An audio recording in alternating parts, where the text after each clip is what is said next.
Hi, this is Alan, also known as the Lone Stranger. I'm so happy that you could join me for this edition of the Sometime Show. I am very glad because it's a very important one.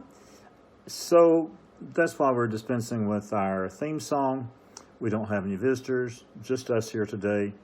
But there's a distinction that I need to make first, and that is that I am no longer claim to be an evangelical or using that term to identify myself, because I think that would be misleading. I have found a new term for myself. I'm a good news guy. And that fundamentally means that, hey, I think I've found some things through my years of life that are really some pretty good news that I like to share, just because I figure it'll help other people and I can do something worthwhile for somebody else. Now, on the other hand, today in the U.S., evangelicals have come to be associated with a group that has a political agenda and a group that feels that it's their way or the highway. Now, this is unfortunate. Not all those people are like that, but many, many people in this country and in the world in general equate the term evangelical with that mindset, with that approach. And so I, speaking as a good news guy with some good news, want to address the evangelicals whose primary identity is their political position today. What I want to share with you is a passage from the Gospel of John. And for any who are not familiar with that, that's found in a book called the Bible, actually found in the New Testament part of the Bible.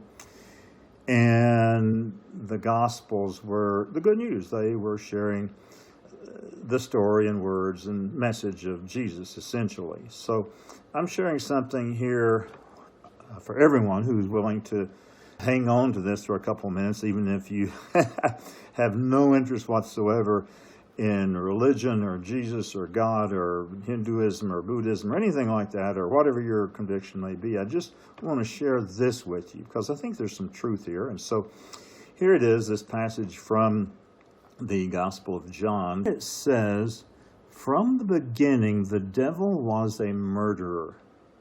He has never obeyed the truth. There is no truth in him. When he lies, he speaks his natural language. He does this because he is a liar. He is the father of lies." Okay, so the fundamental message is political. My message is really political because all of us, virtually, any of us who have watched much of what, or any of what Donald Trump has said and have followed the press, any of the press outlets at all, can determine for ourselves that man, in particular, Donald Trump, President of the United States, is a liar. Not just a sometimes liar. All of us are sometimes liars. Or, at least for myself, I sometimes blunder into lies. I think many of us do that. But one lie does not a liar make, in my opinion. A person who consistently disregards the truth, tells untruths, deceives people intentionally. That is a liar.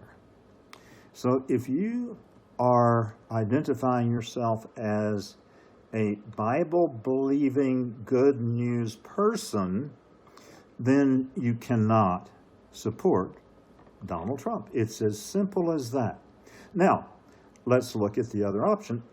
If you have allied yourself with the U.S. evangelical movement, many of you, not all of you, but there are many of you who have decided that it's about a political agenda.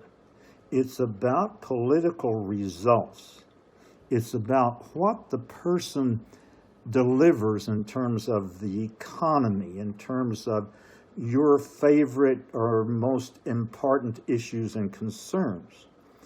Actually, history will point out to us that that is not a particularly valid criterion for choosing a political leader.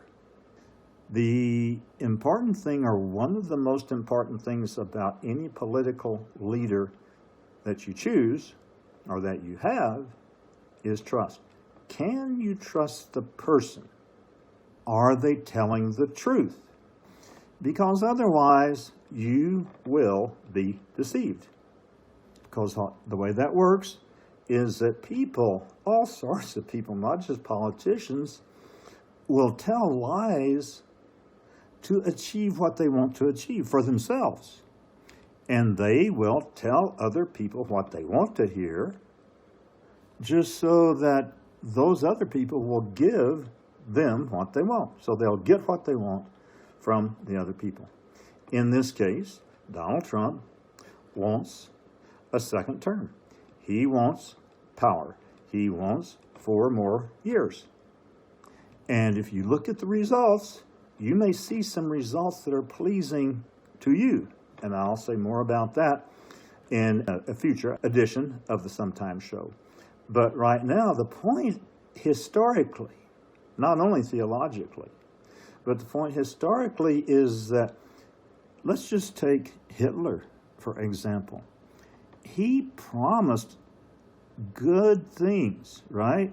And some good things he really delivered on, but fundamentally, he was a liar manipulating the population, in that case, the German population, and some leaders in other countries of the world at that time to achieve what he wanted, to get what he wanted, his goals, not necessarily for them, but for what he thought was good. And so he figured lying was okay, and he lied. And we have a man who lies. So you cannot follow the guidance of the Bible and vote for Donald Trump and be faithful to the good news message, because it is not a good news message to say, hey, the guy that I am going to choose as my leader is one who speaks lies. Oh yeah, by the way, well, that is the devil's native language. Now, of course, some people listening to this don't believe in the devil. That's okay. But if you supposedly believe in the Bible and in Christianity and these fundamental principles, then you understand that evil is a real embodied force. And if you're coming down because of the results that you want politically on the side of voting for a guy whose native language is the lie, then you are voting for a person and a movement and a government that is allied with the father of lies. And that is Satan. Full stop. Bye.